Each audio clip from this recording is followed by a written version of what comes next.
What's poppin', homies? It's your favorite homegirl, Gossip Girl. Let's get into this commentary. Homies, what's going on? What's going on? What's good with you all? So today we're going to talk about a band member of the O'Jays. Okay, his remains were identified 40 years after being found. Okay, could you imagine that? The mystery of this case is basically solved. Well, it's not solved because they don't know who the person that did this to him, but 40 years, his remains are identified. And I know that has to, the family, oh my God, I know they have some type of relief that that's him, because as I was reading around, some of the family members didn't know where he went. Okay, he just disappeared. Well, anyway, let me get into this article so we could talk about this down in the comment section. Human remains found in a trash bag nearly 40 years ago have been identified as those of Frankie Little Jr. Okay? He was a guitarist and songwriter for the R&B group the O'Jays. The partial remains, first discovered in February 1982 in a garbage bag behind a now shuttered business in Twinsburg, Ohio. Ain't that something?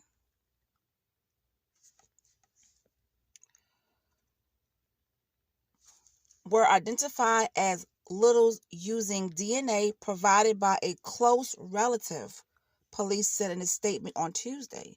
Now, in October of 2021, the DNA Doe Project provided the names of potential living relatives who were able to provide Frank's name. Twinsburg police said, adding that Little's identity was later confirmed by a medical examiner who ruled his death a homicide. Not much is known about his disappearance and death, police said. Our sympathies to the family during this difficult time. Frank Little was born in 1943 and raised in Cleveland, and was a guitarist and songwriter for the O'Jays in the mid-60s. Okay. Eddie Levert, the lead singer for the Rock and Roll Hall of Fame band, told WEW News, WEWS TV, Frank moved with the group to California that decade, but didn't stay on the West Coast. He could have been a great entity in the music business, but he was in love, and love drove him back to Cleveland, said Levert, who lost track of his one-time bandmate in the ensuing years. I never would have thought this would happen to him, Levert said. I don't know anyone who would do him like that. Little was last known to be alive in the mid-1970s and was in Cleveland at the time. He had also served in the U.S. Army for 2 years, including a Vietnam War deployment. He had a daughter who died in 2012, and his son has not yet been located or identified, police said. Little was only with the band for a short time, the O'Jays said in a statement to the Rolling Stone. He worked with Levert on a handful of songs, including the 1964's Do the Jerk and the 1966 Pretty Words. He came out with us when we first ventured out of Cleveland and traveled to Los Angeles, but was also in love with a woman in Cleveland that he missed so much that he soon returned back to Cleveland after a short amount of time. Now, that was in the mid-1960s, and we had not heard from him after that. And that was the statement continued. Although this sounds like a tragic ending, we wish his family and friends closure to what appears to be a very sad story. Now, Little's partial remains were found in a garbage bag after a worker discovered a skull in a snowfall behind the business. The bones and body were cut up. Jesus. Prior to being placed in bags, according to an original coroner's report obtained by the station. It's definitely sufficiently nice that we can give some answers to the family, and hopefully they have some sense of closure. Twinsburg Police Department Eric Hendershot told WEWS he had a life, and ultimately he ended up in Twinsburg with his life taken by another.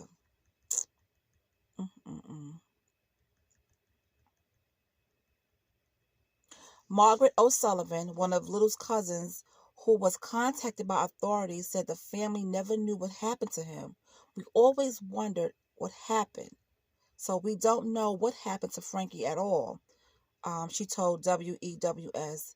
Now we have closure. The person who killed Frankie, however, remains a mystery. That's what we don't know, Hendershot said. That's sad. That is really sad. It's like he left the band to go back to Cleveland, to be with the woman he loved. And then it's like no one ever heard from him ever since then.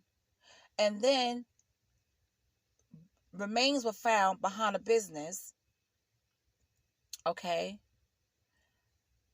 taken in. And at that time, they didn't have the resources, they didn't have the technology to find out who he was. You get what I'm saying? They didn't have the technology that we have today. And so now we found out, after 40 years, we found out that it is Frankie Little Jr., who was a bandmate of the O'Jays. My condolences to his family and friends. That's some news. It's like, what? Like, and what gets me is that whatever happened to him or whoever did this, how can they even sleep at night? Was the woman that he was involved with did she have something to do with this? It's like one part of the mystery is solved, but the other part isn't. Okay, we have this bag of bones in his body. We have this bag of remains, right? Okay, so now we find out who the remains belong to. But then here's the other part of the story that may not ever get solved, is who did this to him and why. The person who did this to him probably dead and gone by now, or probably very old. You get what I'm saying? So it's like, who did this and why? And how can they live with themselves for all these years, knowing what they have done to this man? They have taken this man away from his family, even though he went to Cleveland to be with a girl that he loved. But I'm pretty sure if he was still alive, he would be in touch with his family.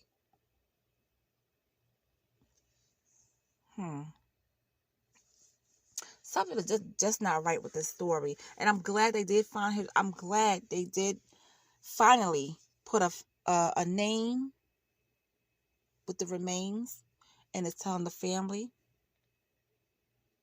Okay. But who did this? I want to know who did this. Who did this? Why would they do this to him? And I think, I'm not even sure if we will ever know that.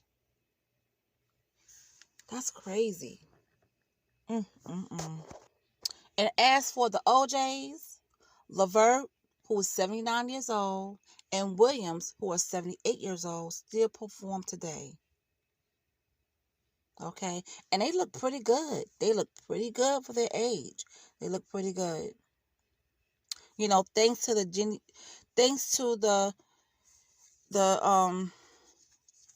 how they find the genetics and everything of the DNA Doe project. They worked on this, and that's how they found out who he was through another relative. I'm telling you, boy, technology today is no joke. Technology today is no joke. Now, the remains that were found of an African American male who was between 20 to 35 years old at that time, and his height was approximately 5'6". Okay? And they ruled that death, a homicide. So, will we ever know what happened to him? Maybe, maybe not. But this is a sad story overall. A very sad story. All right, you guys. So let me get out of here and do what I have to do. Finish up with some stuff. And I will talk to you guys later. Listen, if you like my channel and you still deciding whether you should subscribe or not, go ahead and hit the subscribe button. Give this video a thumbs up. Please share it. And yeah, stick around. And if you'd like to join my membership, please do. I want to get enough people in my membership so I can start, giving out, prizes and doing giveaways and all that kind of stuff. Don't worry, it's perks that will come with being in my membership. But I just want to get enough people to join. Okay? So think about doing that. And you will be the first one to know what I'm putting out before everybody else will. So that's a plus, It is, it is. So anyway, you guys, let me know how you feel about this story down in the comment section. I send my prayers and condolences to his family because this is a sad story. We don't know how far he could have been today. The O'Jays, that's my group now. I love you some O'Jays. But anyway, I'll talk to you guys later. Have a good one.